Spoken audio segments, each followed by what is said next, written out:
قال رسول اللہ صلی اللہ علیہ وسلم، آقا کریم علیہ الصلوۃ والسلام نے ارشاد فرمایا، ما منکم من احد یتوضأ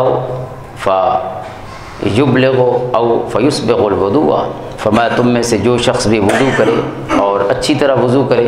ثم یقول، اور وضو کے بعد کہے، اشہد ان لا الہ الا اللہ وان محمدا عبد اللہ ورسولہ،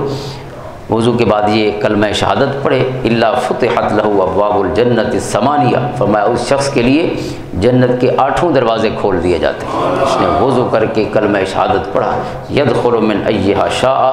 جس دروازے سے چاہے وہ داخل ہو جائے، یعنی ہر دروازے سے 8 کے 8 دروازے ہیں جنت کے، وہ سب اس کے لیے کھول دیے جاتے ہیں، وہ جس دروازے سے چاہے داخل ہو سکتا ہے۔ تو وضو جو ہے یہ عبادت ہے، اس لیے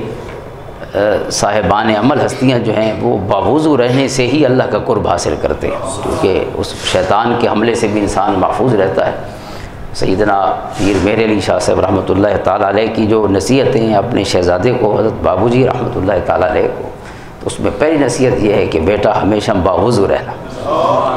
پھر فرمایا کہ اللہ کے بندوں کی خدمت کرنا، اور پھر فرمایا کہ اپنے آپ کو انہی کے برابر سمجھنا، احد من الناس بن کر رہنا، کسی سے اپنے آپ کو اعلیٰ عرفہ نہ سمجھنا، اللہ کو پتہ ہے کہ اعلیٰ کون ہے، یہ فیصلہ تو اللہ کا ہے،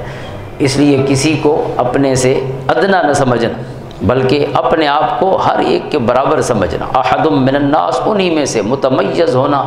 اور منفرد ہونا جو ہے یہ اللہ کی بارگاہ میں پسندیدہ نہیں۔ اور پہلی نصیحت تھی کہ ہمیشہ باوضو رہنا۔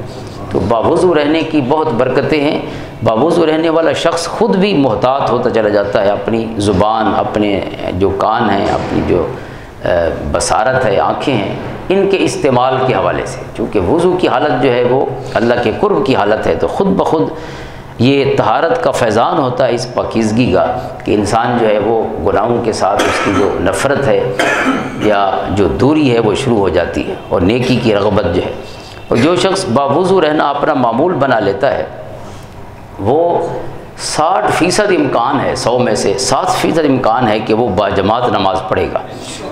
اور 60% کے قریب ہی امکان ہے کہ وہ تکبیر اولیٰ سے نماز پڑھے گا، یعنی باجماعت نماز کی سعادت۔ جب وضو ہوتا ہے تو انسان فوراً، جیسے اذان آتی ہے، وقت ہوتا ہے، تو انسان جماعت میں شامل ہو جاتا ہے۔